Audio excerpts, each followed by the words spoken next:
Hi, my name is Luke Ashton, and I'll be giving you a short demonstration of our gas index of customers driver. To give you a little background on this, this is a combination of data from the FERC from the 549 Bravo filing of the index of customers, as well as the FERC Form 2 and 23Q. So we're focusing on natural gas contracts and midstream. We combine this data because there's a lot of interesting information in showing what is the contracted volume on a daily or even quarterly basis, and then matching that up with actual transported volume or stored volume and revenue associated with those contracts. So that's what we've done is combine those two data sources together to give you a holistic view of natural gas contracts, both as a concept of the kind of future volume, contracted volume of these contracts, as well as the real world implications of what the volume and revenue have been doing. So we start off with a company overview. This will allow you to dive into particular reporting years and calendars. And this starts off with focusing on data from the 549 Bravo. So for example, I already have it preloaded as 2022 Q4. And we report on the actual reporting companies. So these are the midstream companies that are shipping, transporting, or storing gas on behalf of the companies they're contracting with, or the shipping companies.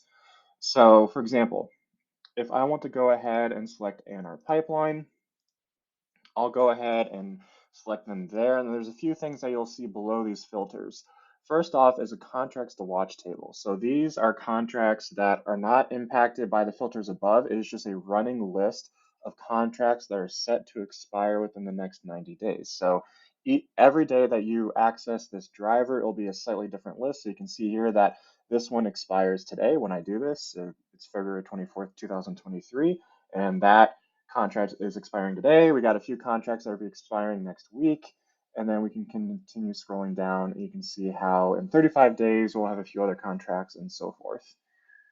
Next, below this, you'll see two different items. The first is an overview little table here showing the total sum of transport volume and storage volume for ANR. So I selected ANR in the filter above, the number of contracts that is associated with ANR, and then of course the count of respondents is going to be one because we only selected one company. You can switch these volumes between different volumes. So you can do decatherms, you can do millions of British thermal units, as well as cubic feet of natural gas. So if we switch to say from decatherms to cubic feet, you'll note that the numbers change. So that is by intention. It's a mix of what volumes are actually reported within the 549B. So what we've done is we've taken into account those conversions so you can actually flip between the various conversions depending on which one you're most familiar with. So we tend to keep with decatherms. That tends to be the industry average, especially within the filing of the 549 Bravo. And you'll see a few other tables and visualizations down here. So the first one is these two are focusing on the transmission or transportation, and then the visualizations and tables below that are on storage. So what this is showing you is for ANR, this is the volume of their transportation or transmission contracts since 2016 quarter two. And this will be updated on an ongoing basis as we get new filings from ANR. But on the table on the right-hand side here, you'll note that we have the company, the shipper, and the contracted volume. So this is the sum of all the volume. If we click on the plus icon next to ANR, what that'll do is it'll give you a breakdown list of all of the companies that are shipping with ANR. And you'll see a list of, say, Allerton, Antero, Ascent. If you want to narrow this down a little bit more, you can actually go back to the filter at the top here with the shipping companies. And here are all of the companies that ship with ANR. So if you want to look at, say, Allerton, we'll go ahead and narrow that down a little bit.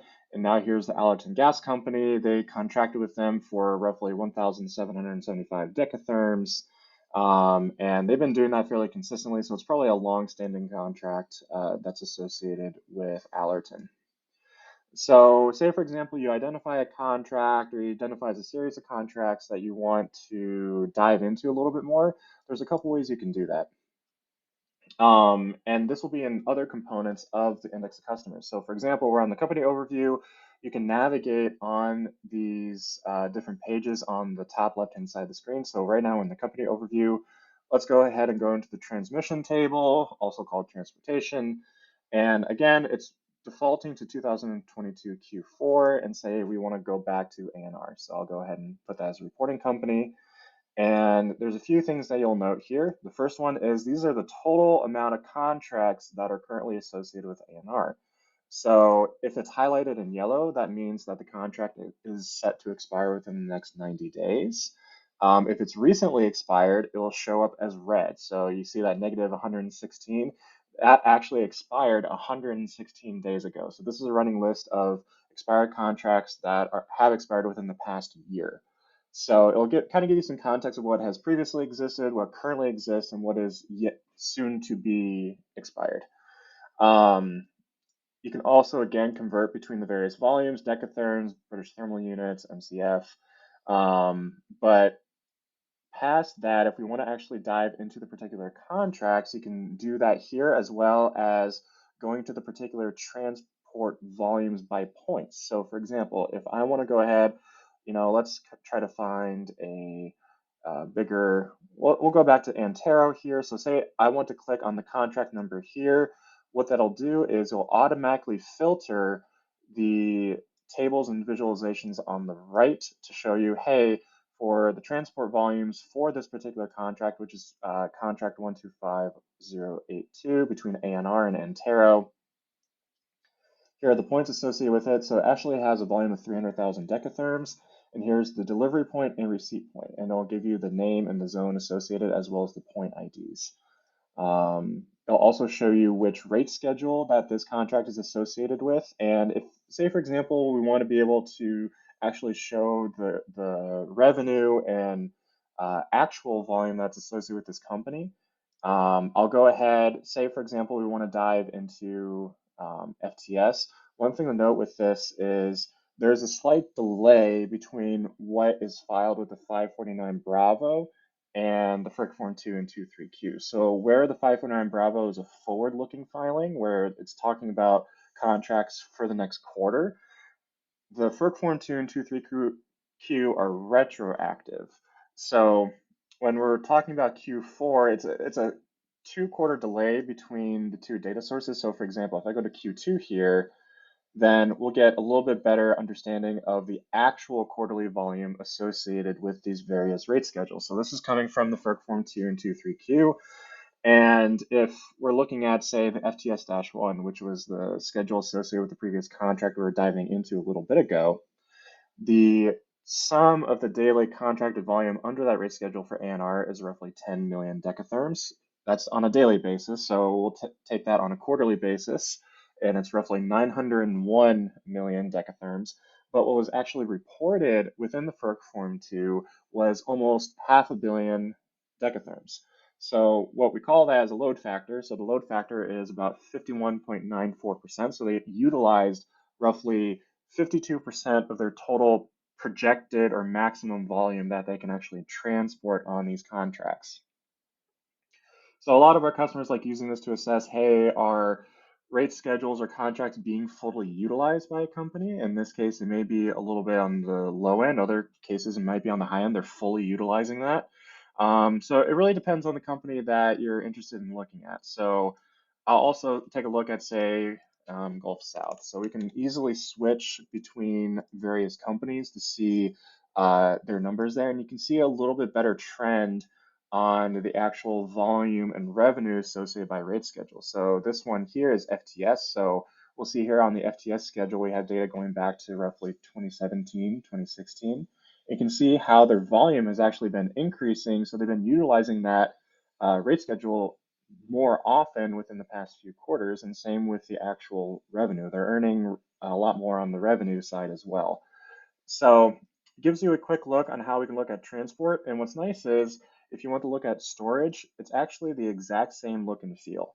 So it's the same process. You can dive into particular reporting companies and the shippers. You can go into the storage volume by the rate schedules as well as the individual contracts. It acts, looks, and feels the exact same way. It's just switching between the transportation transmission side of the 549 Bravo and the storage side of the 549 Bravo.